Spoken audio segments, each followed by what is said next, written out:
The rain-slicked streets of Seattle gleamed under the streetlights, and I was alone, staring at the cracked screen of my phone. My best friend, Mia, was supposed to meet me at this dive bar, but her text, "Stuck at work, sorry," had left me stranded in a city that still felt foreign. I was 23, new to this chaotic mess of a place, and the weight of starting over was heavier than I'd expected. I shoved my phone into my pocket and glanced through the bar's fogged-up window. Inside, strangers laughed and clinked glasses, their lives seemingly stitched together with ease. I envied them. Back in Ohio, I'd known who I was, or at least I thought I did. But here, in this city of endless possibilities and endless rain, I was just Ethan Carter, a guy trying to figure out why his heart raced at the thought of things he'd never dared to name. That's when I saw him, Lucas Navarro, Mia's older brother, leaning against a lamppost across the street, his leather jacket glistening with rain. He wasn't supposed to be here. Mia had mentioned he was back in town, but I hadn't seen him since we were kids, when he was just the cool teenager who'd sneak us candy during sleepovers. Now he was different. Taller, broader, with a jawline sharp enough to cut through the fog and eyes that seemed to see right through me. "You look like you could use some company," Lucas called out, his voice low but carrying over the hum of the city. He crossed the street in a few easy strides, his boots splashing through puddles. "Mia told me you were out here alone. Figured I'd check in." I swallowed, my throat suddenly dry. "I'm fine," I lied, shoving my hands into my hoodie. "Just waiting for her." "She's not coming," he said, not unkindly. "Work's got her pinned down. But I'm here." He paused, his gaze steady. "If you want." There was something in the way he said it, a quiet intensity that made my pulse stutter. I nodded, not trusting my voice, and he gestured toward the bar. "Come on, let's get out of the rain." Inside, the bar was warm and loud, a haven of neon lights and worn wooden tables. Lucas ordered us beers, and we slid into a booth, the leather creaking under us. He leaned back, one arm draped over the seat, studying me like I was a puzzle he hadn't quite figured out. "So, Ethan," he said, his voice curling around my name in a way that made my skin prickle. "What's your deal? You don't seem like the type to just up and move to Seattle on a whim." I laughed, nervous. "I don't know. Needed a change. Ohio was small. Too small." I didn't say the rest. How the whispers in my hometown had started to feel like shackles. How I'd caught myself staring too long at guys in the locker room. How I'd buried those thoughts under years of denial. Lucas tilted his head, his dark eyes narrowing slightly. "Small towns can suffocate you," he said, like he knew exactly what I meant. I left for the same reason. Took me a while to figure out who I was without all that noise. I wanted to ask what he meant, but something in his tone stopped me. Instead, I sipped my beer, the bitter taste grounding me. We talked for hours, about music, about the city, about the stupid things we'd done as kids. He told me about his job as a freelance photographer, how he'd spent the last few years traveling, capturing moments that felt too fleeting to hold on to. There was a rawness to him, a kind of honesty that made me want to spill my own secrets. As the night wore on, the bar emptied out, leaving just us and the hum of the jukebox. Lucas leaned closer, his elbow brushing mine on the table. "You ever feel like you're running from something?" he asked, his voice barely above a whisper. My breath caught. "All the time," I admitted, the words slipping out before I could stop them. He didn't say anything for a moment, just looked at me, his gaze heavy with something I couldn't name. Then his hand moved, slow and deliberate, resting on my wrist. His touch was warm, electric, and it sent a jolt through me that I didn't know how to process. "Lucas," I started, my voice shaky, but he shook his head, his thumb brushing lightly over my skin. "You don't have to say anything," he said softly. "Not yet." The air between us felt charged, like the moment before a storm breaks. I wanted to pull away, to run back to the safety of not knowing, but his touch anchored me, daring me to stay. For the first time in years, I didn't feel alone. But I also felt terrified, Because the way Lucas touched me wasn't just friendly. It was something else, something I'd spent my whole life pretending I didn't want. The next morning, I woke up with Lucas's touch still burning in my memory. My tiny apartment in Capitol Hill felt too small, the walls pressing in as I replayed the night before. His hand on my wrist, the weight of his gaze, it was all too much, and yet not enough. I tried to distract myself with coffee and the hum of the city outside my window, but my phone buzzed with a text from Lucas. "You free today? Got something to show you." My heart did a stupid flip, and I hated myself for it. This was Mia's brother. He was just being nice, right? I met him at Pike Place Market, where the air smelled of salt and roasted coffee. Lucas was waiting near the fish-throwing stall, a camera slung around his neck, his smile easy but edged with something I couldn't quite read. "Thought you might like to see the city through my lens," he said, holding up the camera. "You in?" I nodded, and we wandered through the market, the crowd swirling around us.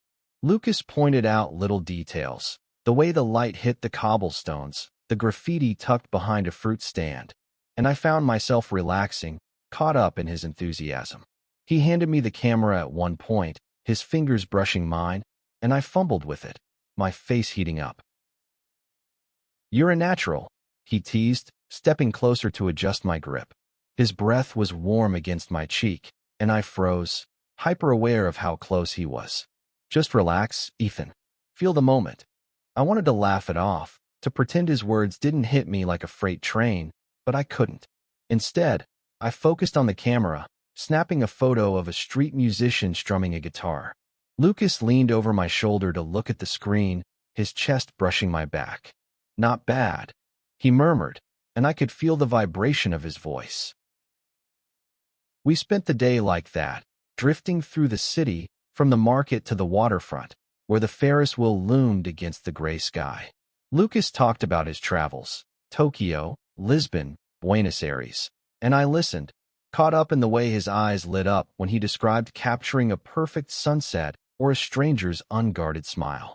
But every time his hand grazed mine or our shoulders bumped, my mind spiraled. Was I reading too much into it? Was he just being friendly, or was there something more? By late afternoon, we ended up at a small park overlooking the Sound.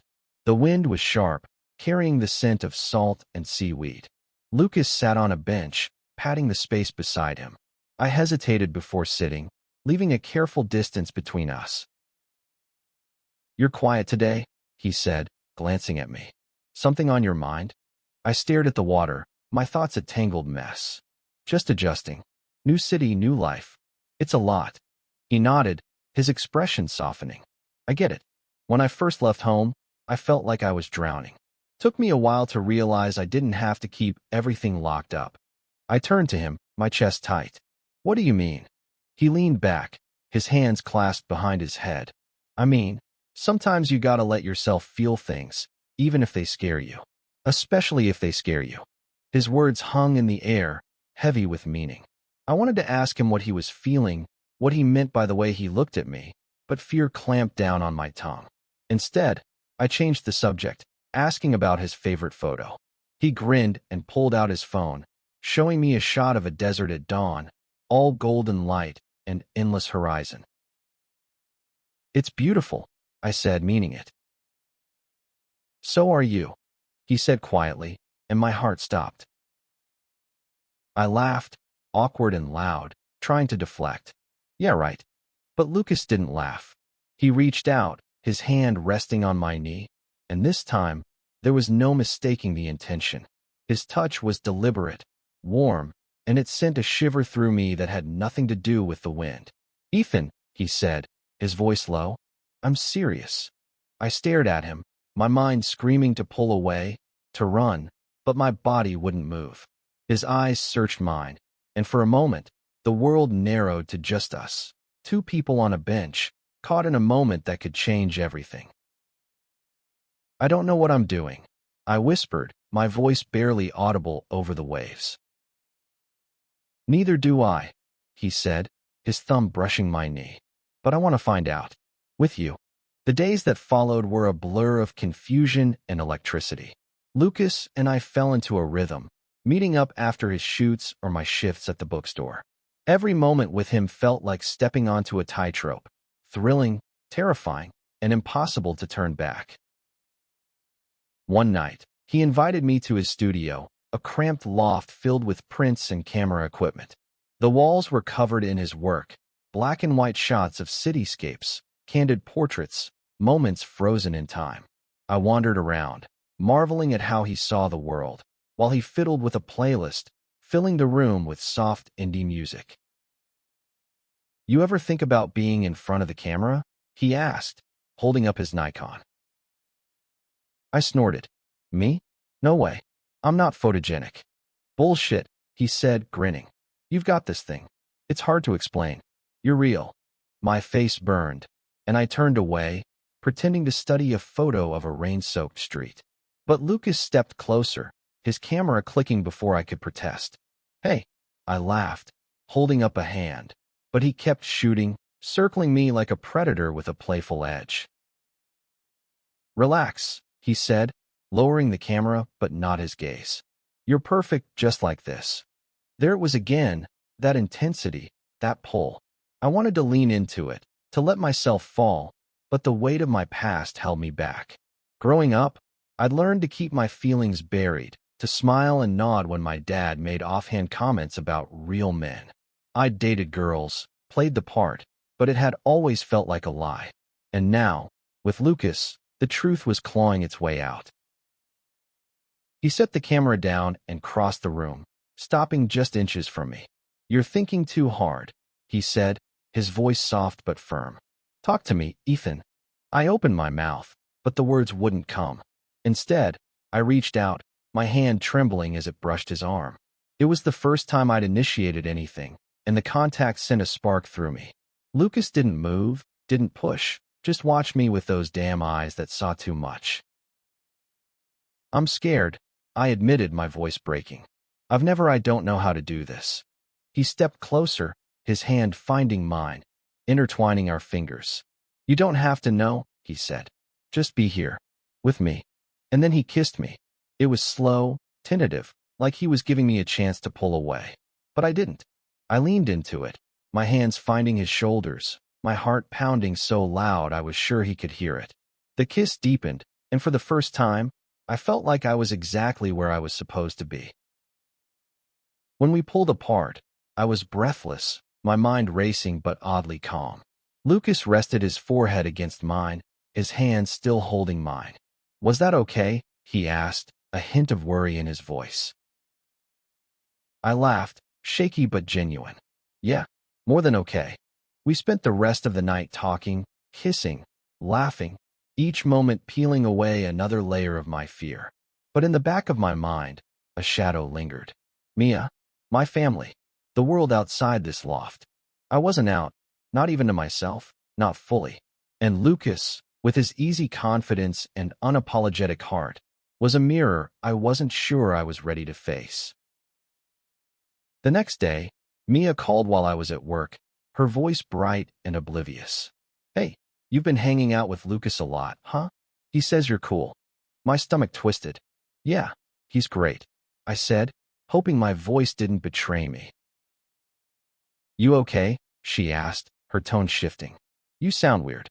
"I'm fine," I lied, gripping the phone. "Just tired." But I wasn't fine. I was falling for her brother, and every step forward felt like a step toward a cliff. Falling for Lucas was like diving into deep water, exhilarating, but I couldn't see the bottom. We stole moments whenever we could, late-night walks, coffee runs, quiet evenings in his studio. Each touch, each glance, made me feel alive in a way I'd never known. But the guilt was a constant shadow, creeping in whenever I saw Mia's name light up my phone. One evening, Lucas took me to a queer art exhibit in Pioneer Square. The gallery was packed, the air buzzing with laughter and conversation.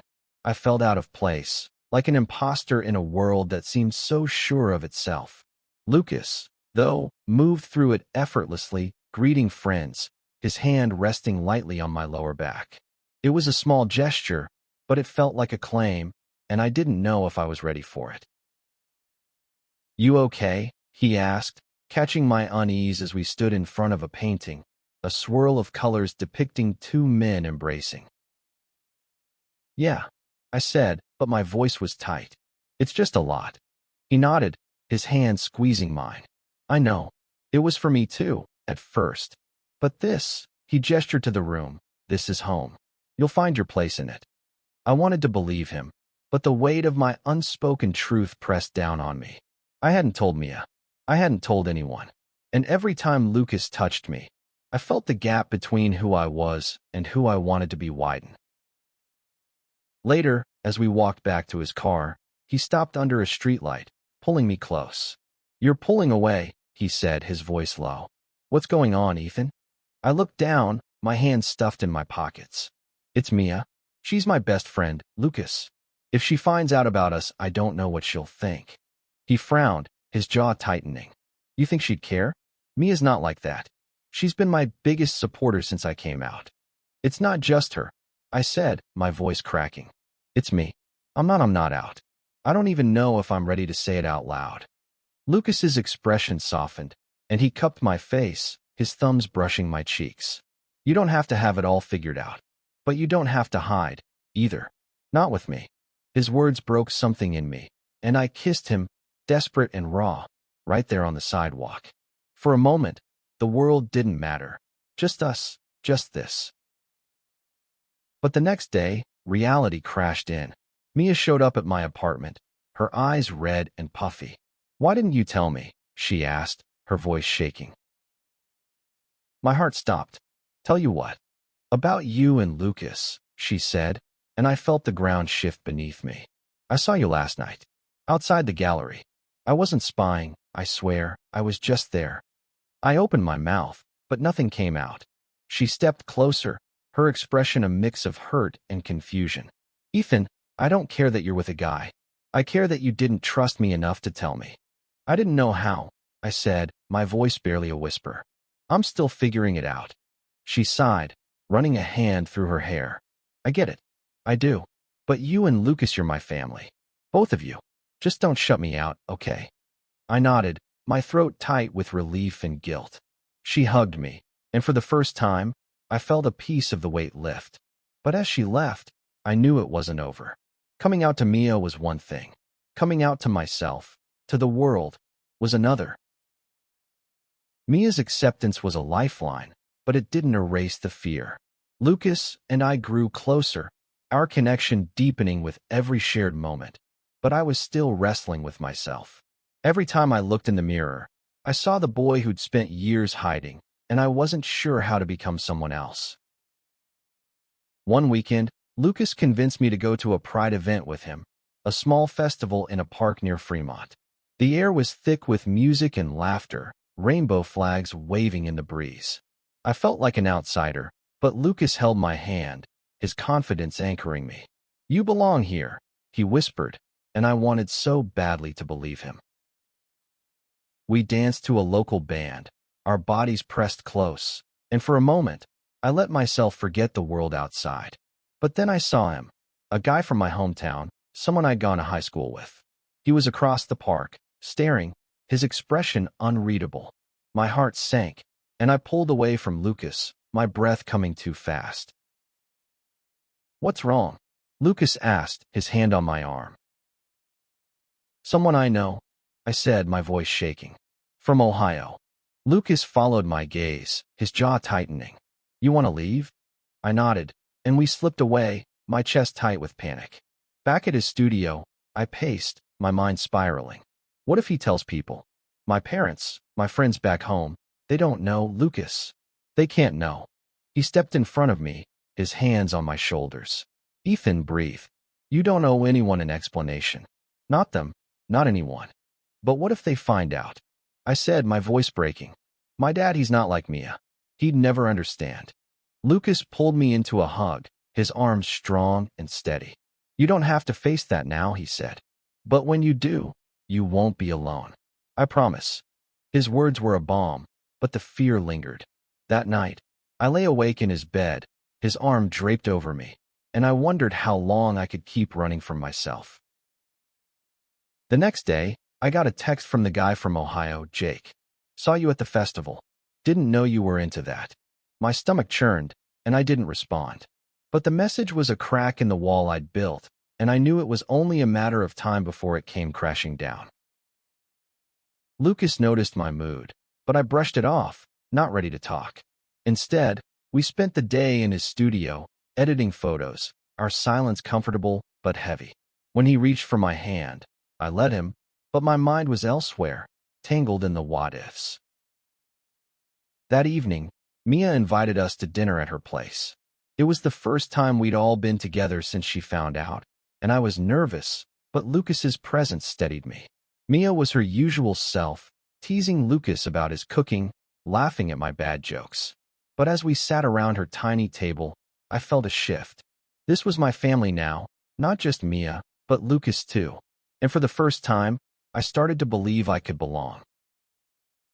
The weeks that followed were a tightrope walk between joy and dread. Lucas and I were inseparable, our lives intertwining in ways I hadn't imagined. But Jake's text haunted me, a reminder that my past wasn't as far away as I'd hoped. One night, Lucas took me to a rooftop bar with a view of the city skyline.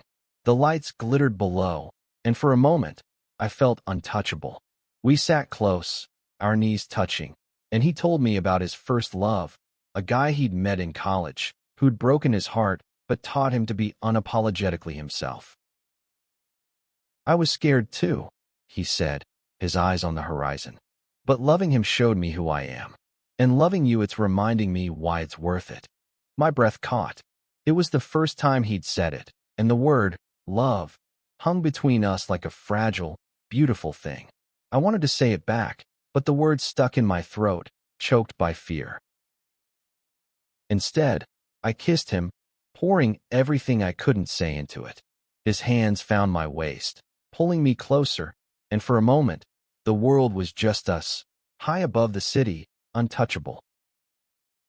But the next morning, reality hit hard. My mom called, her voice cheerful but probing. "You're different, Ethan," she said. "What's going on out there?" I lied, saying it was just the city, the new job. But her words lingered, and when I saw another text from Jake, "Your dad's been asking about you. Should I tell him?" I felt like I was drowning. I showed Lucas the text, my hands shaking. His face darkened, but his voice was calm. "He's trying to scare you," he said. "Don't let him." "But what if he does?" I asked, my voice breaking. "What if my family finds out before I'm ready?" Lucas took my hands, his grip firm. "Then we'll face it together. You're not alone in this, Ethan. Not anymore." His words gave me strength, but the fear was still there, a knot in my chest. I knew I had to confront it, to stop running. So I texted Jake back. "Don't say anything. I'll handle it." The next day, I called my mom. My heart was pounding, but I told her the truth, or part of it. I told her I was figuring myself out, that I was happy in Seattle, that I was with someone who made me feel like me. I didn't say Lucas's name, didn't say he, but it was a start. She was quiet for a long time, then said, "I just want you to be happy, Ethan, whoever you're with." It wasn't everything, but it was enough for now. When I told Lucas, he pulled me into a hug, his lips brushing my temple. "I'm proud of you," he whispered, and I felt the knot in my chest loosen, just a little. The truth has a way of catching up, no matter how fast you run. A month later, I got a call from my dad. His voice was gruff, the way it always was when he was upset. "Ethan, we need to talk." Someone sent me a photo. My heart stopped. I didn't need to ask what it was. Jake had followed through, sending my dad a picture from the Pride Festival. Me and Lucas, holding hands, unmistakable. "I don't understand," my dad said, his voice tight. "Is this who you are now?" I wanted to hang up, to disappear, but Lucas was there, sitting across from me in my apartment, his presence a quiet strength. I took a breath, my hands shaking. "Dad, I'm still me. I'm just figuring out who that is. And yeah, I'm with someone. His name is Lucas." The silence on the other end was deafening. Then, "I need time," he said, and hung up. I stared at the phone, tears burning my eyes. Lucas crossed the room, kneeling in front of me, his hands on my knees. You did it, he said softly. You were honest. That's all you can do. It's not enough, I said, my voice breaking. He hates me. He doesn't, Lucas said, his voice firm. He's scared, just like you were. Give him time. The days that followed were heavy, but Lucas never left my side. We talked about the future, about moving in together, about building a life. It scared me, but it also felt right, like a piece of myself I'd been missing. One evening, as we walked along the waterfront, Lucas stopped, pulling me close. I love you, Ethan, he said, his voice steady. No matter what happens, I'm here. This time, I didn't hesitate. I love you too, I said, and the words felt like freedom. A week later, my dad called again. His voice was softer, hesitant. I don't understand it, he said. But you're my son. I don't want to lose you. It wasn't perfect, but it was a start. As I hung up, Lucas squeezed my hand, his smile bright enough to light up the night. I looked at him, at the city around us, and realized I wasn't running anymore. I was home. And in that moment, with Lucas's hand in mine, I knew that love, real, messy, beautiful love, was worth every fear, every fight, every step into the unknown. We'd faced the world together, and that was enough.